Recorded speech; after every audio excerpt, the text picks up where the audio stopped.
দিনটা ছিল ভাইফোঁটা আর আমার শরীর তো কয়েকদিন ধরে একদমই ভালো ছিল না। তাও সকাল সকাল স্নান করে রেডি হয়ে নিচ্ছিলাম। আর ফেস্টিভ্যাল এসেছে আর আমার মুখে নিউ গেস্ট আসবে না সেটা তো হতেই পারে না। তারপর বড়দের ভাইফোঁটা দেখে নিচ্ছিলাম, দেন নিচে ভাইফোঁটা দিয়ে অনেক ফান করে নিয়েছিলাম।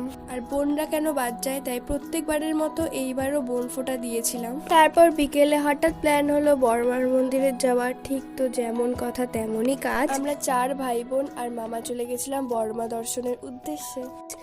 যাওয়ার পথে অনেক ঠাকুরের দর্শন হয়েছিল।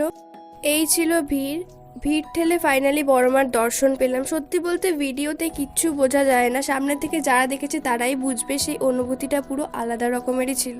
আর বাড়ি ফেরার সময় একটা ভূতের প্যান্ডেলে ঢুকেছিলাম। লিটারালি যতটা ভূতকে দেখে ভয় পাচ্ছিলাম তার থেকে বেশি এই লাইটিংয়ে মাথা ঘুরে যাচ্ছিল।